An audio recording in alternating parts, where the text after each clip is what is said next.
share with a friend or two. Good morning, good morning, good morning to you. You. Good morning, good morning to you. And many more, and many more, and many more. Welcome to Daring Dialogues. I'm your host today, Shantae Charles, and this is Thinking Thursday, Theology Thursday, where we talk all things faith and all things belief and all things viewpoints. Today we are in chapter 2 of Jamar Tisby's book, The Spirit of Justice: True Stories of Faith, Race, and Resistance. We're hopping right into the topic because it's a short broadcast on Thursdays because I have clients. So let's hop right in, and we're going to be reading from the section Becoming African American: Early Africans in the Atlantic World and the Social Construct of Race. Those are the three sections I'm going to try to get through today. We're reading pages 16 to the halfway point of page 19. And Pastor Ben, I do believe we're going to be able to get you on today. I think I fixed whatever it was that was going on. So you should see in your inbox already the link to join, okay? So let's hop right in. Again, we are reading from The Spirit of Justice. I'm going to read these three sections, then I'm going to talk to you very briefly about the fact that it is Nat Turner Day, in case you didn't know. And I'm going to share with you some Nat Turner reading resources that you want to get your hands on. Maybe get the ebook, check it out from Libby app, check it out from your local library, or do like I do, which is when I want a really important book and I know it's important to my history, I go ahead and buy it and add it to my personal library. So either one of those um, ideas, okay? Becoming African American. Remember that rhyme you may have learned in school? In 1492, Columbus sailed the ocean blue. Someone should write a rhyme about the next year, 1493, because what happened then shaped the contours of the Atlantic world for centuries to come. On May 4th, 1493, Pope Alexander VI, head of the Roman Catholic Church, issued a papal bull, also known as an official decree, called the Inter Caetera, that further articulated the doctrine of discovery as it related to the Americas. Now, we have, if you have followed our ministry, our Sunday dialogues over the years, we've actually talked about Pope Alexander VI and this papal decree. But he's going to give you just a little bit of um, description of it. As Mark Charles and Soong Chan Ra explain in their book, Unsettling Truths, the Pope offered a spiritual validation for European conquest. And what happens oftentimes is a lot of imperialist, colonizing, conquest types of ideas get often validated by whatever spiritual practices are going on at the time. Okay? Understanding the vast wealth and geopolitical advantages that would come their way if they laid claim to these new lands, European rulers were eager to create a justification for their colonial endeavors. Spanish rulers were the first beneficiaries of a new policy for expanding their territory.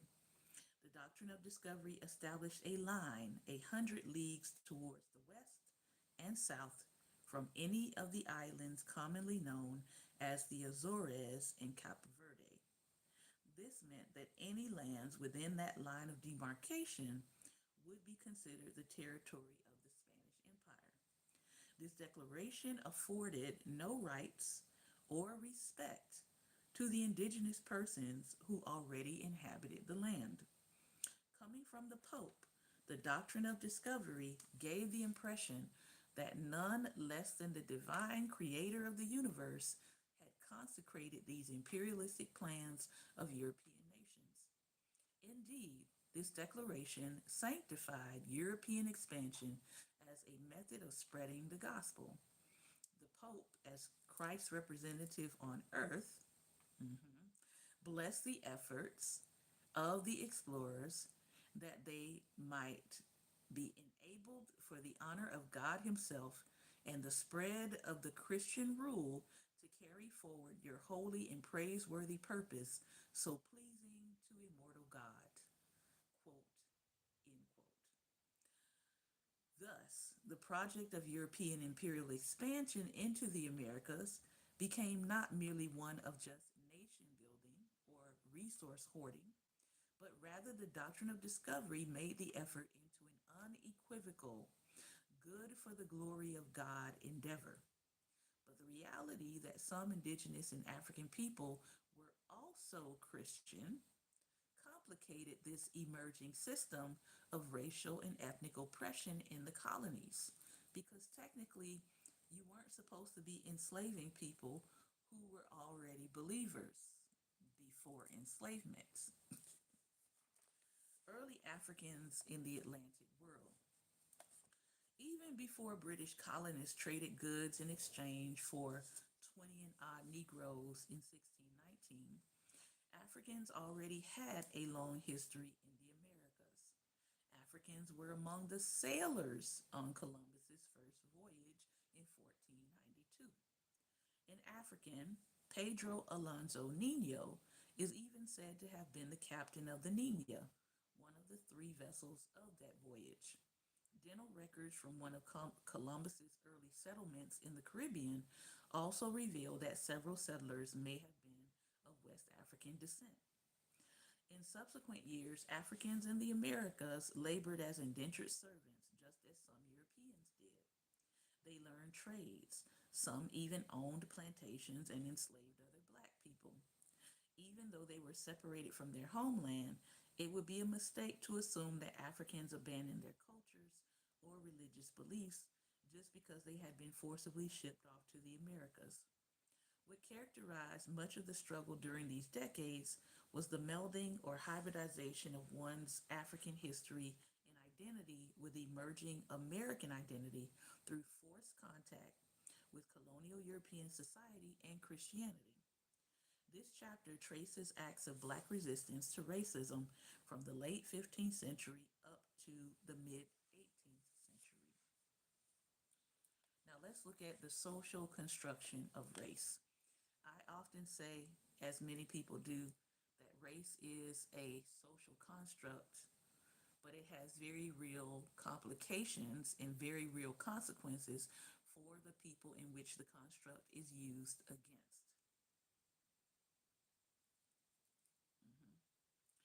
During the initial decades of colonization, the status of indigenous people and people of African descent fluctuated.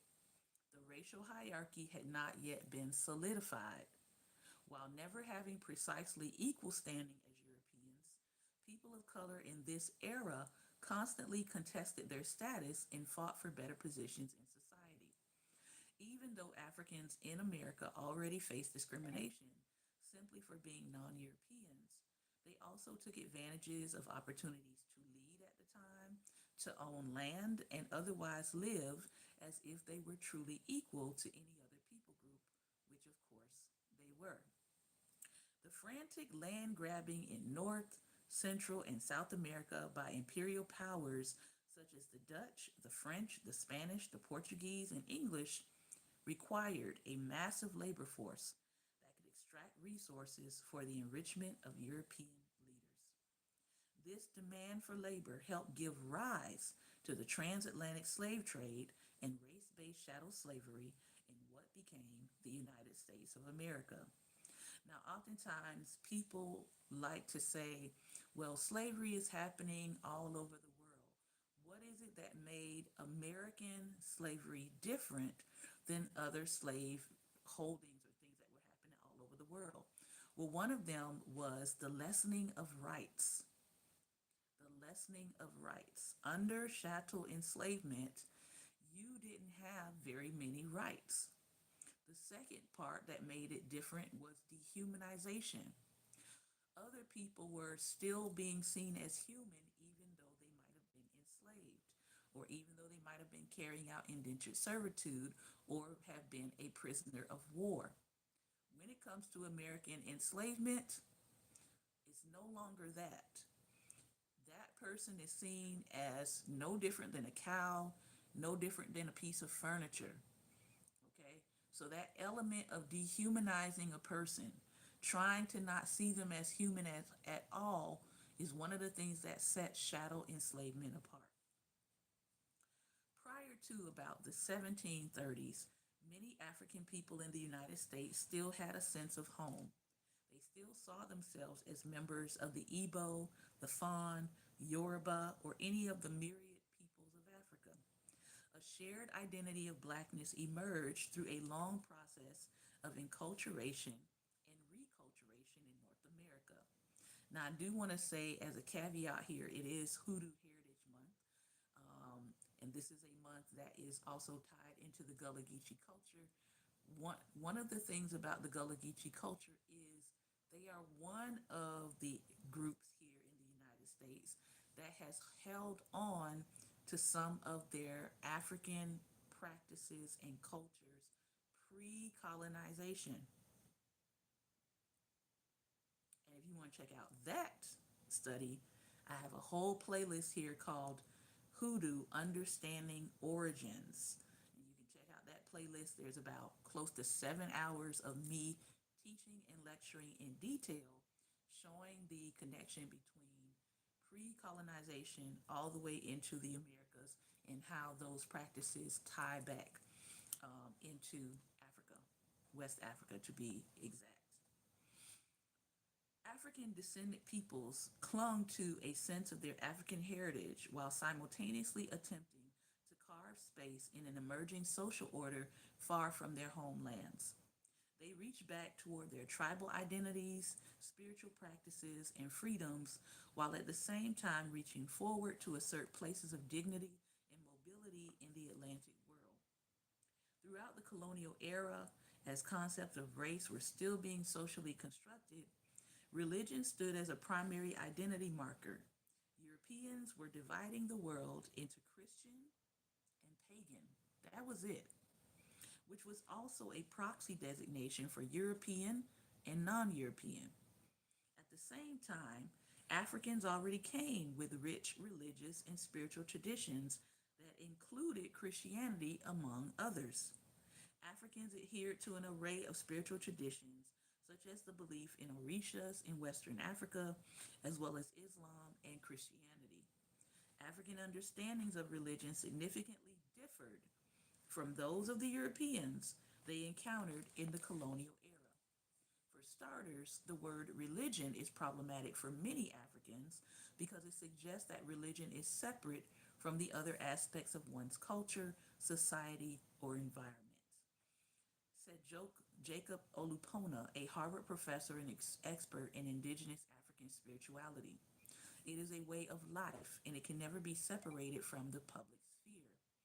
Religion informs everything in traditional African society, including politics, art, marriage, health, diet, dress, economics, and even death. Olupona explained. Given this holistic understanding of the material and ethereal, it makes sense that Africans would understand their experiences in the Americas from a spiritual point of view and enlist those beliefs in the pursuit of their freedom. This integrated view of the world and events continue to characterize African American religion, including the practice of Christianity in the coming centuries. Throughout the early years of the emerging republic, Africans in America made various appeals for their freedom and equality with Europeans. And one of the primary tools for resisting racism came from their spiritual beliefs and still comes from, let me say that, their spiritual belief. Now, one of the things that I first learned, and we're stopping there for the reading today. One of the things that I first learned as an artist in the study of art in my profession in schooling, the first thing they told us in one of my classes and courses is that art is belief. Art is belief. You're not making art. You're not creating art outside of your belief. Art is an energetic, sometimes materialistic representation. It's a manifested representation of what you believe. And as I began to study art and study different cultures and study different cultural practices, you can see that thread throughout cultures. That literally, when we look at Western art versus art in other places, you sort of see Western art try to separate belief from practice. But in other cultures, their art was their art was a way of conveying their religious belief and their religious practice. So I actually agree with the professor there, but that's for another time. All right. Last thing I want to show you, as it is Nat Turner's Day, I want to talk to you about a couple books that you might want to check out, and then we're going to have our talk back. Good morning, good morning, good morning. Good morning to each and every one of you who have decided to come and join us today. This is a set of historical fiction novels by the late Sharon Ewell Foster. She was one of the authors that mentored me, um, both publicly and in private settings. But she was one of the authors that mentored me and inspired me as an author and a writer myself. These are two of her works, and it's called The Resurrection of Nat Turner. There's a part one called The Witnesses and a part two called The Testimony. Sharon U. Foster spent several years doing deep research, hands on the ground, in the towns that Nat Turner was in. She went to the courthouse, she read the court records, she talked to his descendants, all of these things, which actually led to her being given Nat Turner's Bible by one of his descendants. And then she then delivered that Bible to the National Museum of African American History and Culture.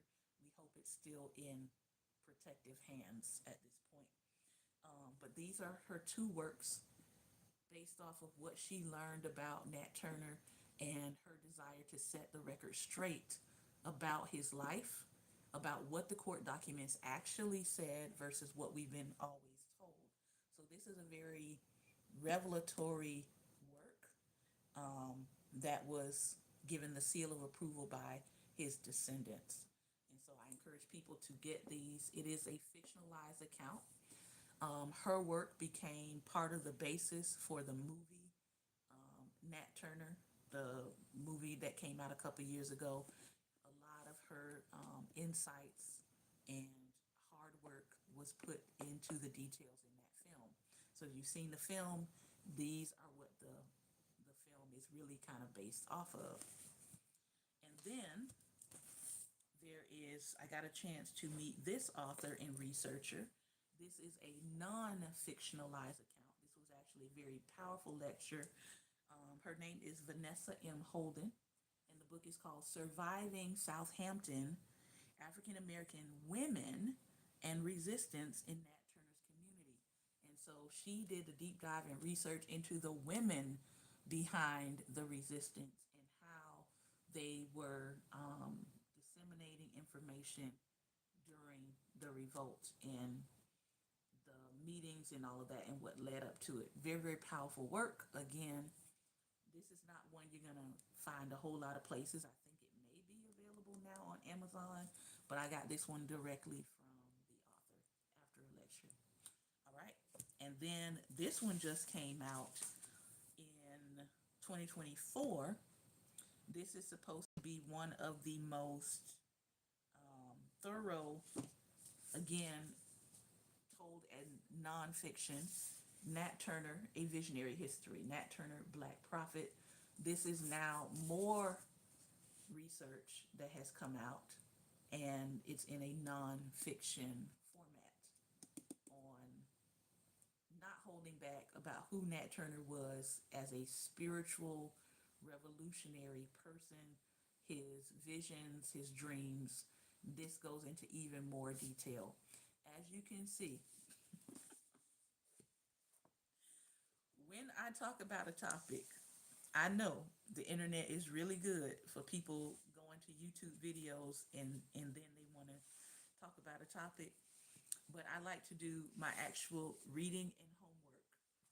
Um, and sometimes you don't get a chance to say that online. Sometimes people just think you're talking off the top of your head. Um, no, we like to read and we like to research over here. All right. So those are four very good resources if you're looking to figure out more about Nat Turner rather than just, a cartoon video of 5 minutes and an animation.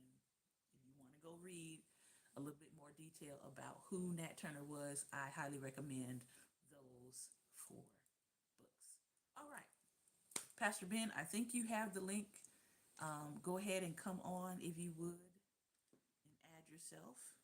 And we're going to chop it up a little today. When we come back next week, we will be diving more into, we'll start with this book here, reparations. You know, reparations has become a dirty word in the United States, but it's still a word that we need to be talking about and believing in, and knowing that states are participating now in reparations. I don't know, it may be another 50 to 100 years before the federal government participates in reparations, but this will be on record. We still need to talk about it. So we're going to talk about it on next week. All right. Let's see if we can get Mr. Ben in. Good morning.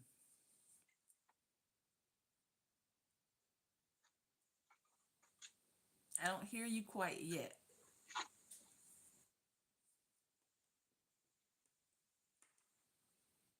Good morning, good morning, good morning. Can you hear us? Can you see us? I, I can hear you and I can see you. All right. Have at it. You Okay, got you got 10 now. minutes. I'm gonna do Now, this right here so I can stop talking.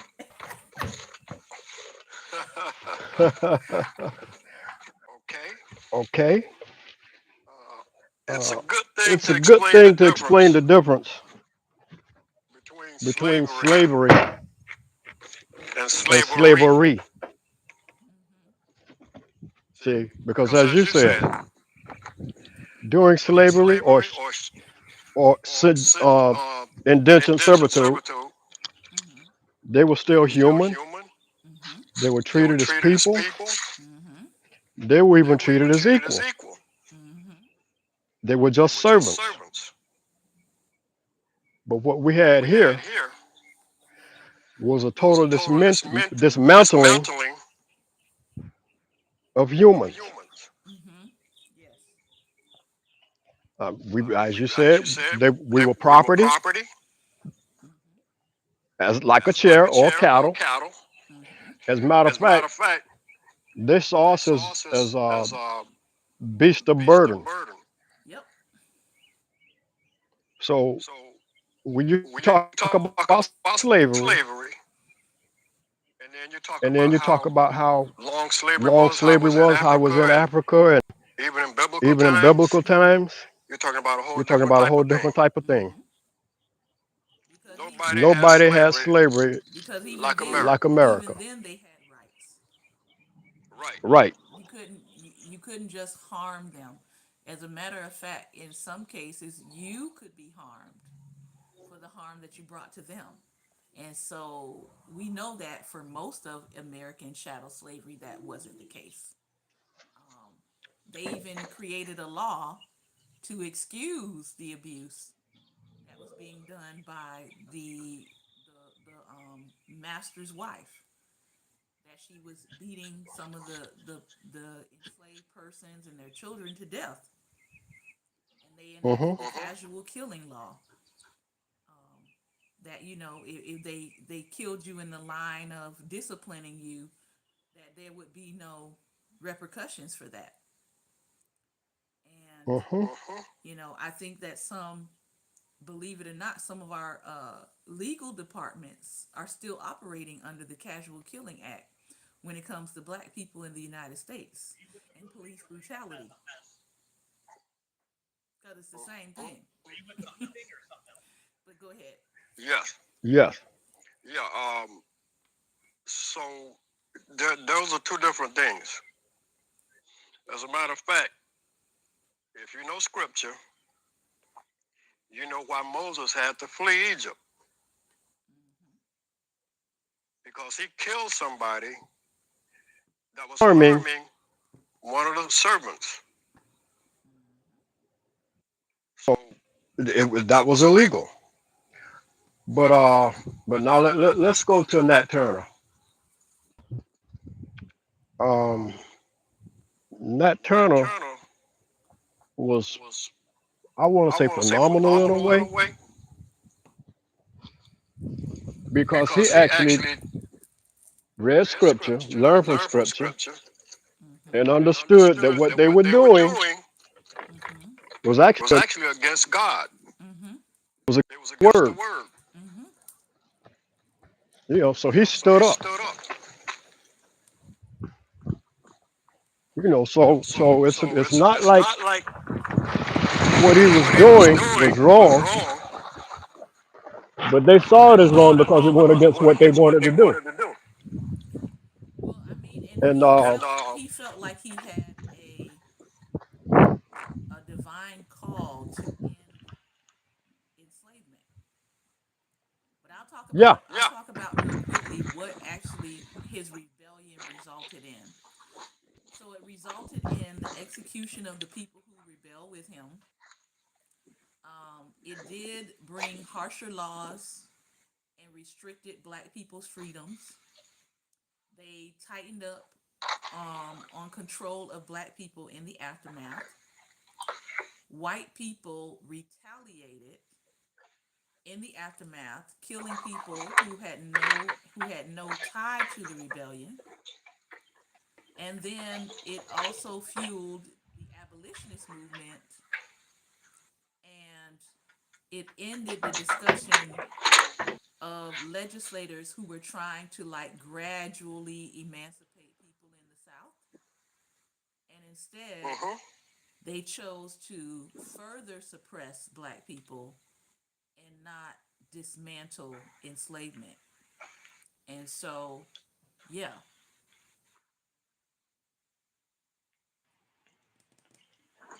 yep, Yeah. Well, there's yeah. So there's that. Actually, you're right. He actually that fueled a actually you're lot. right. He actually fueled a lot.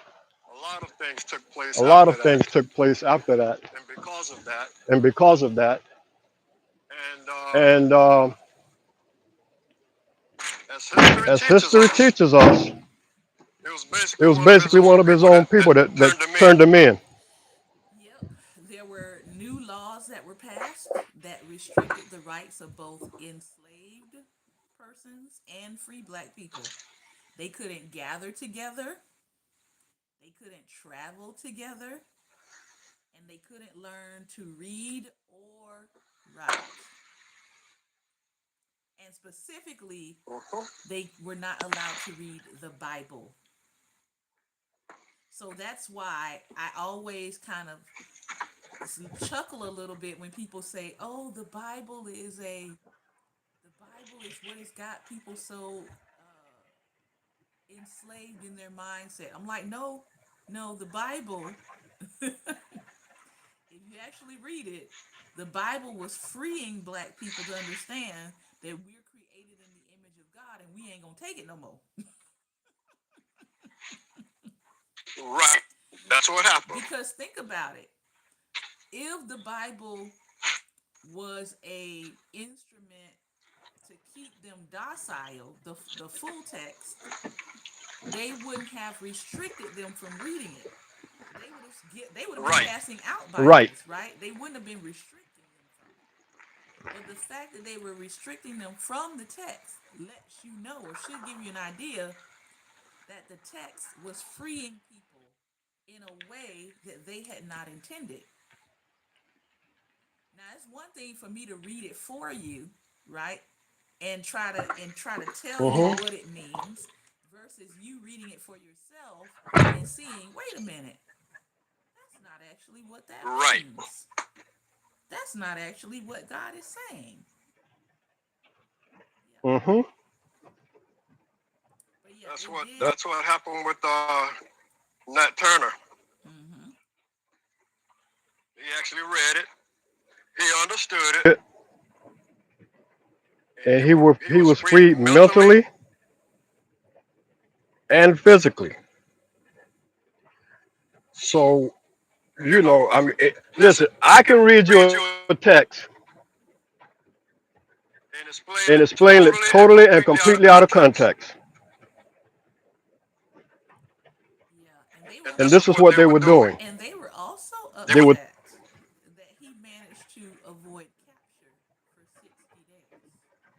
That was the other part of it. hmm Mm-hmm.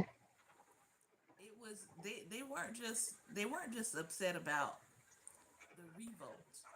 They were upset too that he managed to get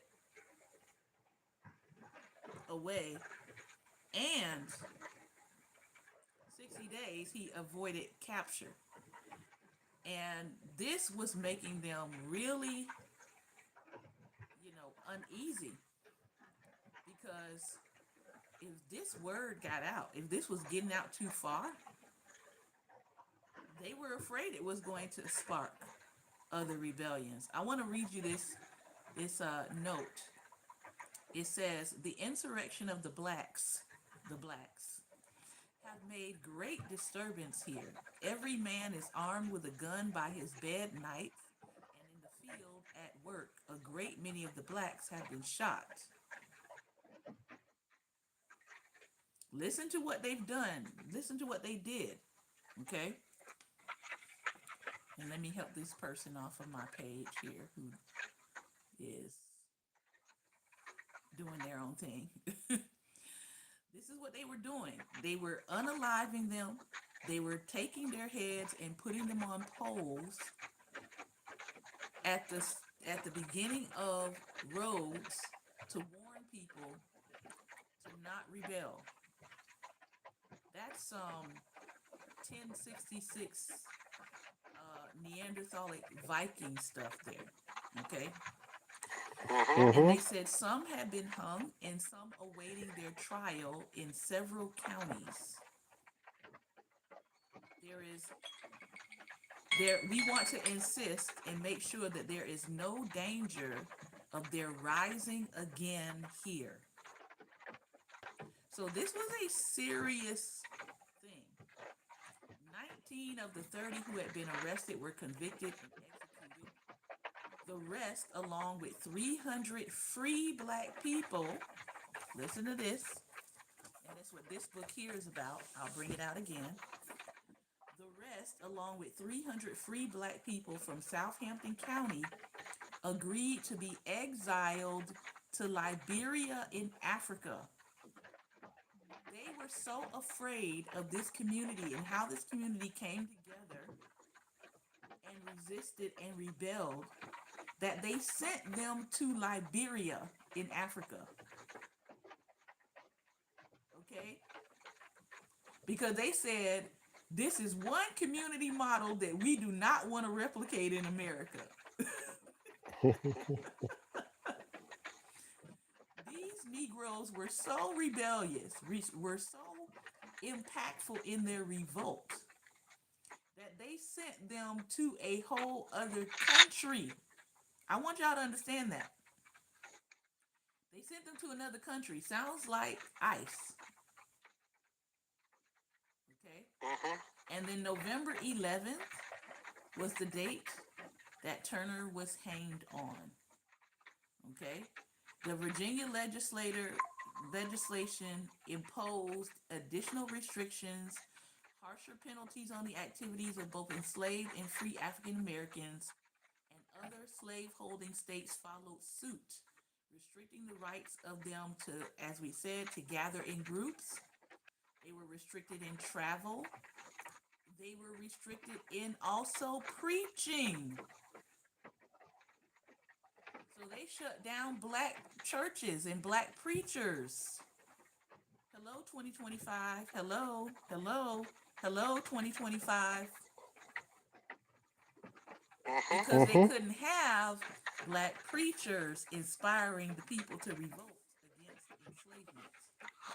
And so again, as we see this anti-resistance to tyranny striking up again, I want to remind pastors that you too were attacked. Black pastors who think that because I'm a Christian, oh, because I'm a Christian, they're going to see the goodness in me. Oh, they're going to see the goodness, all right. They see Yeah. you as part of the resistance. There was There this was this saying saying And we're going to close. that We're the going to that the only close only with good the good, last part here. only only good good N N word word was a was a dead dead N N word. word. Don't matter No whether matter you're a whether you're a Christian or Christian not. or not. So So, for in order in for you order to for be you a to be a good good one, one, a good black black person, person, you had to be you a had to be dead a one. dead one. Other than Other that, than you were that, you not were not good. You were good. You no were no good. good. So So, uh, Paul, Paul, all the all the apostles apostles and the and the disciples disciples that that were were martyred martyred, some of them actually, they carried the gospel, added to the ecclesia, Mhm. and they were killed. and they were killed. So why would I So believe why would I because I'm a believe because I'm a Christian Christian that that nobody's going to nobody's try to harm me?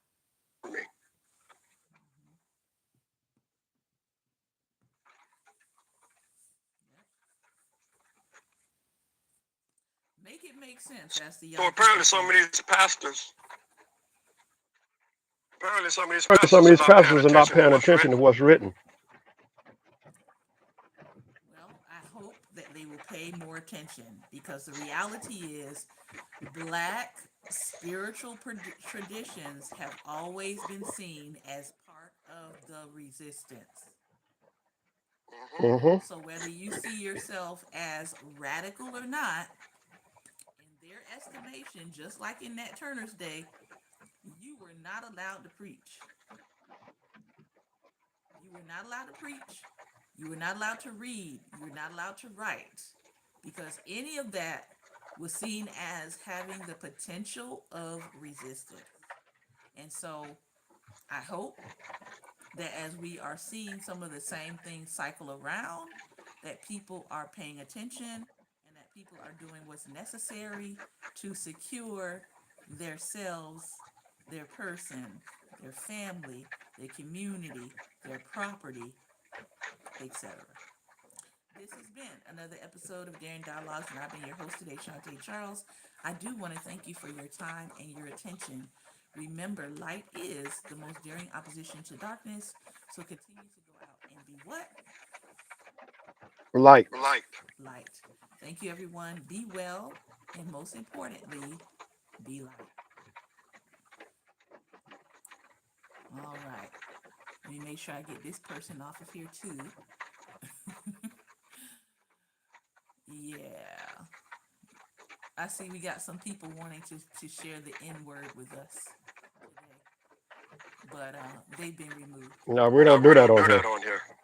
Kimberly Gallagher, that's her name. Hmm. Yep. All right. Thank you all for your time and attention. Ignorance has no place in the new world that's coming. Take care, everyone. Be well, and most importantly, be light.